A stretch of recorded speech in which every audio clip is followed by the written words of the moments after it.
Good morning, everybody. This is John Caldwell here with the results of Wrestle Kingdom 13 live from the Tokyo Dome in Tokyo, Japan.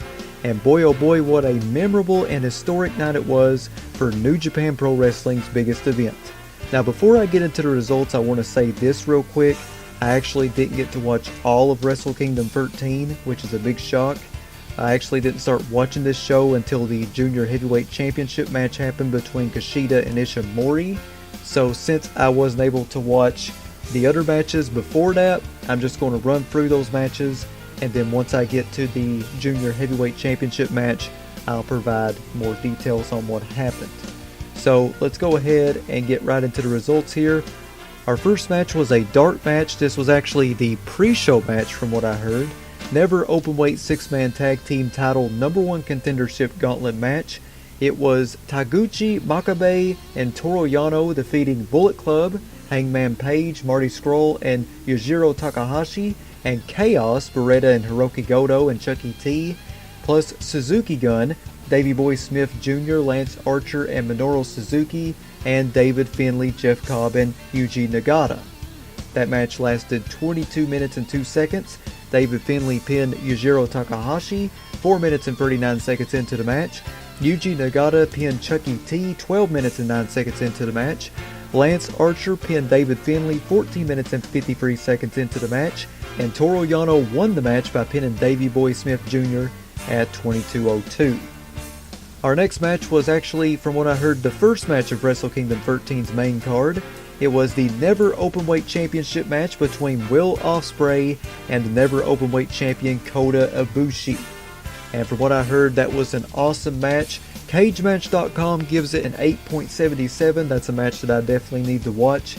But 18 minutes and 13 seconds, it was Will Ospreay defeating Kota Ibushi to become the brand new Never Openweight Champion.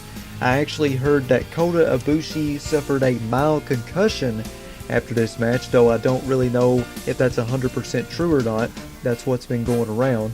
Our next match after that was the IWGP Junior Heavyweight Tag Team Title Freeway match, where Los Ingobernables de Japón, Bushi and Shingo Takagi, defeated Roppongi 3K, Sho and Yo, Suzuki Gun, El Desperado, and Yoshinobu Kanemaru, who was the champions heading into that match. 6 minutes and 50 seconds that match lasted.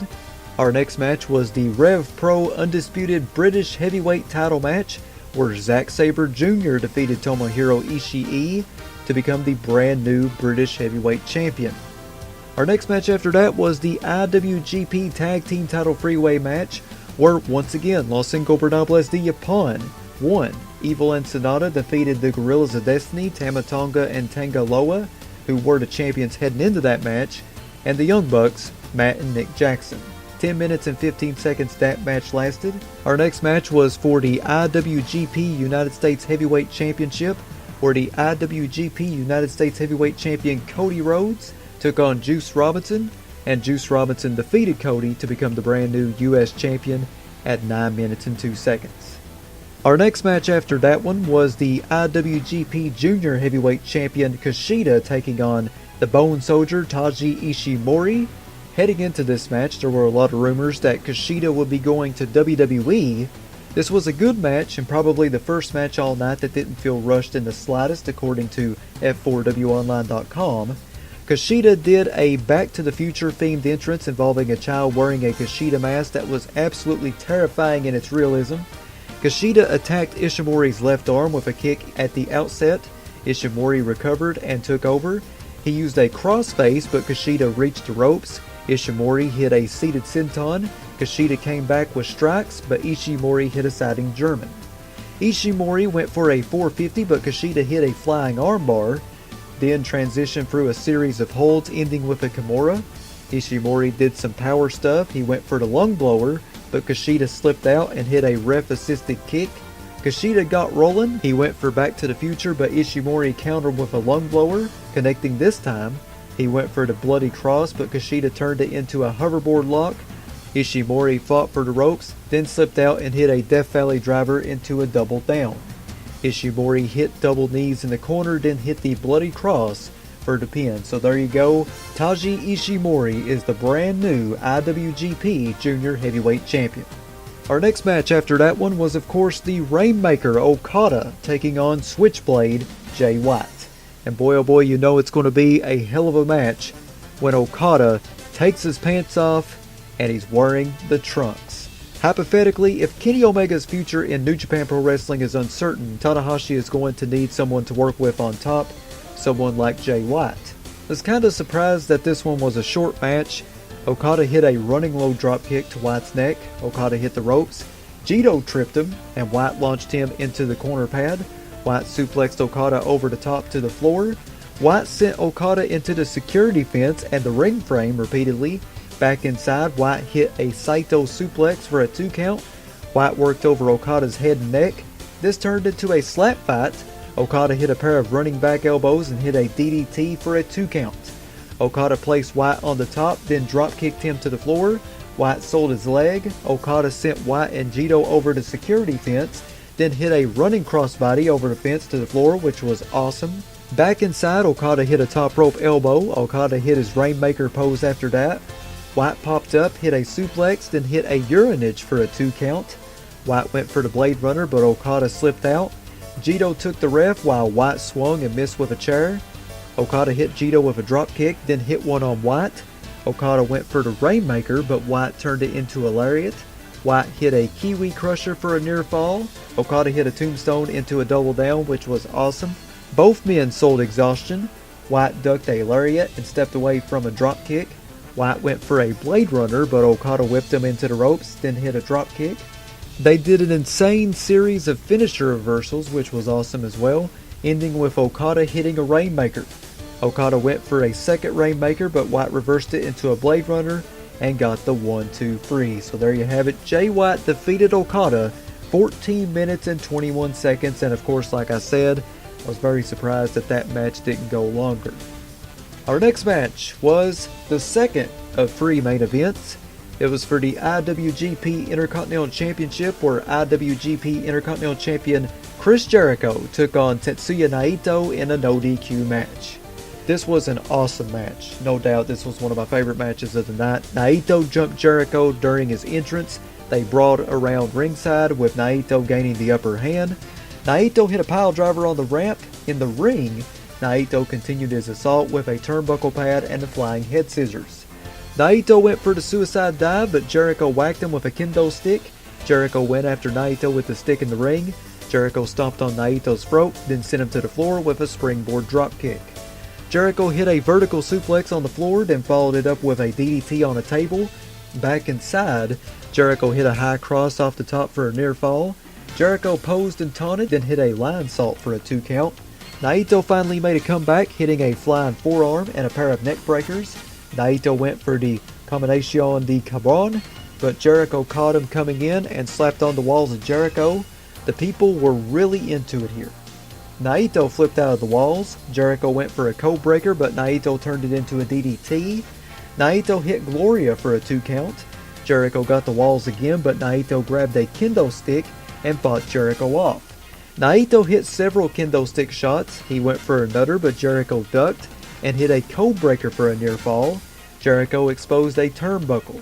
Jericho tossed several chairs into the ring. Jericho hit Naito with chair shots, and Naito countered with a DDT onto the chairs. Naito hit a code breaker of his own for a near fall.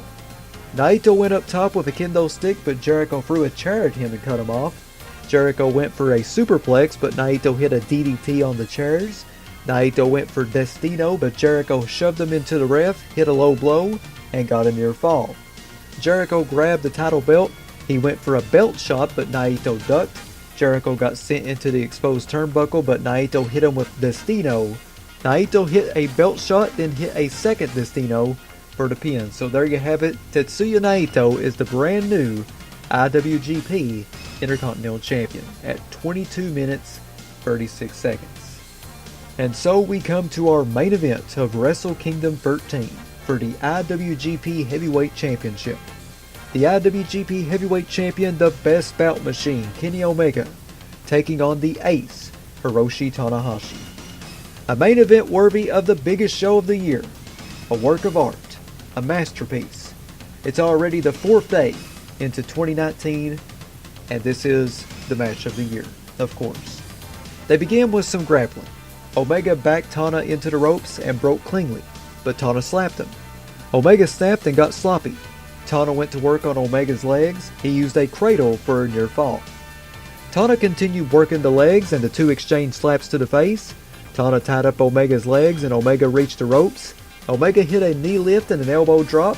Omega used stomps, then hit a backbreaker for a near fall. They exchanged forearms and chops, and Omega worked over Tana's back with kicks. They brawled to the floor. Tana hit a drop kick, but Omega took control. He slammed Tana into and then over the barricade. It looked like Tana caught his lower back on the edge of a table as he went over the barricade, which must have hurt. Omega hit a moonsault off the barricade. Omega set up a table, but Tana cut him off and sent him back into the ring. Omega ducked Tana's slaps, but Tana connected with a flying forearm. Tana hit a dragon screw, then a second rope somersault senton for a 2 count. Tana went for the sling blade, but Omega cut him off and hit a cortado crusher. Tana rolled to the floor. Omega teased the Terminator drive, but Tana cut him off. Omega hit a snap mirror, sending Tana to the floor again. Omega hit the rise of the Terminator onto the ramp. I always love seeing that. Back inside, Omega hit a missile drop kick to Tana's back and shoulder. Omega hit a snapdragon, but Tana popped right up. Omega hit a second dragon, but Tana popped up again. Omega blasted him with the V-trigger. Omega went for the "You can't escape," but tweaked his knee before executing the moonsault. With Omega perched on the top, Tana hit a dragon screw as Omega sold damage to his leg. Tana then used twist and shout, then used a cloverleaf. As soon as Tana was starting to lose his grip on the cloverleaf, he transitioned to and hit a style splash, which was incredible. Tana went for a high fly flow, but Omega got his knees up. Tana sat in the corner. Omega went for the V-trigger, but Tana escaped, and Omega's knee crashed into the corner pad. Tana hooked Omega's leg over the middle rope and hit a dragon screw. Tana hit Sling Blade on the apron. Tana placed Omega on a table. He went for a high fly flow, but Omega moved, and Tana crashed right through the table. Omega wouldn't make a count-out victory and rolled Tana back inside. Omega hit a double stomp and Tana was draped over the middle rope. Omega hit a series of power bombs for a series of near falls, which was incredible. Omega went for a V-trigger, but Tana countered with a Sling Blade. They did a double down, both men selling exhaustion. They exchanged strikes and slaps. Tana slipped on a strike, but Omega hit him with a knee to the ribs. Omega hit a Sling Blade, then hit a high fly flow, but Tana kicked out at 1. Omega hit a V-trigger and both men dropped to the mat. Omega was first up. They traded strikes. Omega hit a short V-trigger. He went for another, but Tana hit a low drop kick to the knee, and Omega countered with a reverse Rana. Tana rolled to the ropes, and Omega nailed him with the V-trigger. Omega went for the one-winged angel, but Tana countered with a reverse Rana of his own. Tana hit a dragon suplex for a 2 count. Tana hit a high fly flow to a standing Omega. He followed with another, but Omega kicked out. Tana then went up top, and Omega hit a V-trigger while Tana climbed the ropes. Omega hit a dragon suplex off the top, which was insanity. Omega hit a V-trigger. He went for a one-winged angel, but Tana flipped out of it.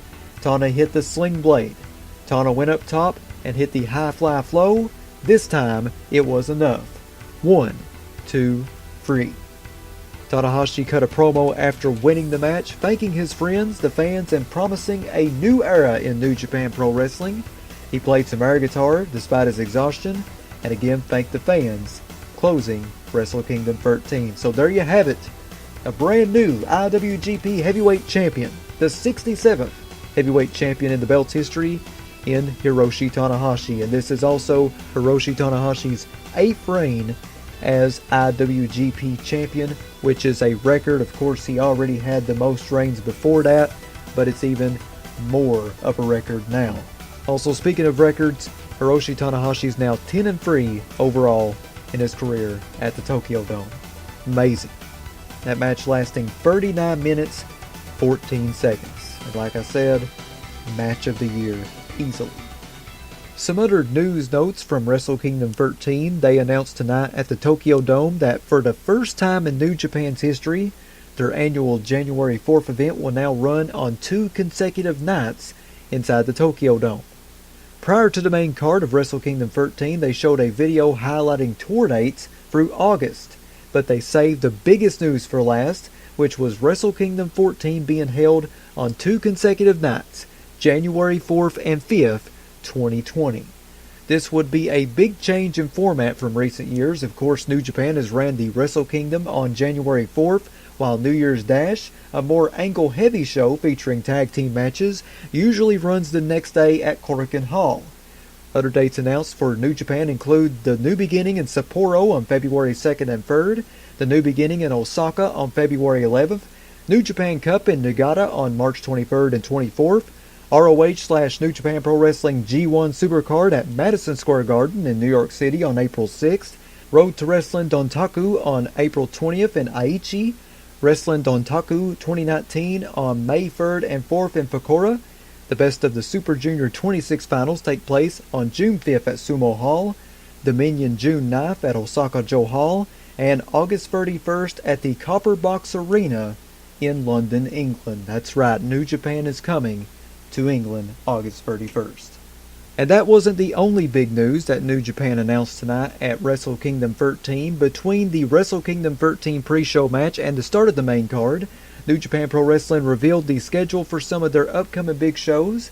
That included significant announcements concerning this year's G1, with the first show of the tournament set to take place at the American Airlines Center in Dallas, Texas on July 6th.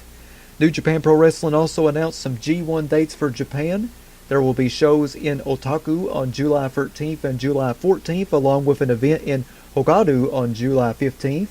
The tournament will again conclude with 3 straight nights at Budokan Hall, with those shows taking place on August 10th, August 11th, and August 12th. Later in the Wrestle Kingdom 13 broadcast, New Japan Pro Wrestling confirmed another event for their New Beginning USA Tour. Now, this additional show will take place in Nashville, Tennessee on February 2nd. The other New Beginning USA Tour stops are in Los Angeles, California on January 30th and Charlotte, North Carolina on February 1st. Kevin Kelly noted that additional tickets for the show in Los Angeles will be made available soon. The New Beginning USA shows will feature young lions from the New Japan Pro Wrestling Dojo in California and wrestlers who aren't on the New Beginning Tour in Japan. So, hey man, it's a great time for professional wrestling. New Japan Pro Wrestling starting to venture more into the United States. You got All Elite Wrestling coming up in Jacksonville. Man, WWE's got to step it up right now because you got these other promotions that's starting to come up in the United States. So, got to do something. And before I close out my coverage of Wrestle Kingdom 13, I want to reflect on the ratings from the users that have voted on, how Wrestle Kingdom done out of a scale of 1 to 10. Now, as of right now, as of this recording, it is 9:38 a.m. And by a total of 39 votes at 9:38 a.m., Wrestle Kingdom 13 on CageMatch.net has a rating of 8.48 out of 10, which is really good. This show got a lot of mixed reviews on Twitter and social media. A lot of people felt as though the beginning to the mid of the card was kind of rushed and put together going into the last 4 matches of the show. And a lot of people were pissed off that Kenny Omega lost, which, that happens. Comparing Wrestle Kingdom 13 to 12, though, Wrestle Kingdom 12 has a rating of 9.20 out of 10 by 243 votes. I'd say Wrestle Kingdom 13 will go into a 9 out of 10 on CageMatch.net. 39 votes has already been tallied so far. That was 243 votes on Wrestle Kingdom 12. I give Wrestle Kingdom 13 a 8 or 9 out of 10. Even though I only watched 4 matches, I really enjoyed it. I thought it was awesome. The WWE is definitely going to have to step it up at the Royal Rumble, because New Japan never fails to amaze when it comes to the Tokyo Dome. And they never fail to amaze in general. 38,162 fans were at the Tokyo Dome tonight. Man, oh man, that is awesome. I love hearing that. I've seen some photos of the arena. It looked like it was absolutely sold out. And believe it or not, that is more attendance than last year's Wrestle Kingdom. Wrestle Kingdom 12 had 34,995 fans in attendance. So it went up about 4,000. That's always good. What a time to be a professional wrestling fan. I will see you here later on today for another great edition of Jam and John's Wrestling News. In the meantime, stand by for the previous wrestling news for yesterday. In the meantime, this is Jam and John saying thanks for listening to the Wrestle Kingdom 13 results. Goodbye, and I'll see you here later on today.